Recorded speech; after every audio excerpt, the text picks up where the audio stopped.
Quand je suis arrivé dans le village olympique, tout est grand, tout est magnifique, tout est impressionnant en fait. Mais dans ma tête, je me suis dit, ouais, c'est normal, les jeux c'est comme ça. Dans ma tête, c'est presque comme si c'était du déjà vu, du déjà fait, pour pas que je sois impressionné, pour pas que ça me gaspille de l'émotion, parce que j'allais forcément en utiliser lors des finales et des courses dans le bassin, quoi. Du coup, voilà, je faisais comme si j'avais déjà vécu ces moments-là.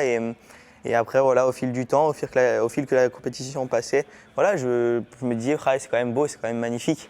Et à la fin de la compétition, je dis, ouais, ça y est, j'ai fait les jeux, quoi. Et là, tu te dis, c'était énorme.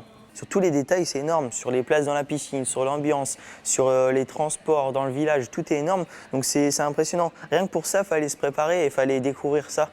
Ensuite, j'ai fait déjà deux championnats, les championnats du monde et les championnats d'Europe. Et c'est pas du tout la même pression entre les adversaires. Vraiment, c'est pas du tout pareil. En chambre d'appel, ça peut déconner un peu au championnat d'Europe et au championnat du monde. Mais au jeu, en finale, mais on entend presque les mouches passer, quoi. C'est vraiment, il y a beaucoup de choses qui changent entre les championnats et les jeux. Et je pense qu'il fallait avoir cette première Paralympiade pour découvrir cela.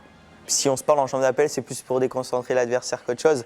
Mais non. Après, voilà, je pense que j'aurais fait quand même quelques petites frayeurs durant ce championnat, devant ces jeux.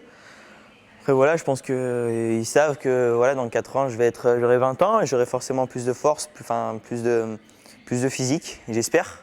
Et j'espère voilà, que cette 4e place ne se reproduise plus et que je prendrai leur place à Tokyo. Pour eux, c'est énorme. Daniel Diaz, celui qui est dans ma catégorie, comme tu as dit tout à l'heure, c'est la star du pays. Je pense que, même le coach était d'accord avec moi, je pense que le public brésilien, ils se sont plus éclatés à voir Daniel Diaz que Michael Phelps, par exemple. Tu vois, ils ne sont pas dans ce délire, oh, ouais, Michael Phelps, il a plein de médailles, il est énorme. Eux, ils sont fiers de leur sportif handi. Enfin, quand Diaz y sortait, enfin, moi, je me bouchais les oreilles.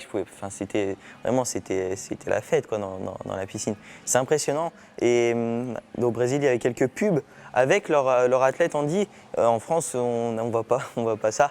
Non, je pense qu'ils sont largement en avance sur nous là-dessus. Mais après, voilà, on a réussi à avoir un peu de direct. On commence à faire découvrir le paralympisme aux téléspectateurs. Donc c'est plutôt cool. Et pourquoi pas que dans quelques années, ça se trouve, on sera pareil qu'eux. Donc j'espère en tout cas. Mais ouais, les Brésiliens savent faire la part des choses avec leurs sportifs en lead. Exactement.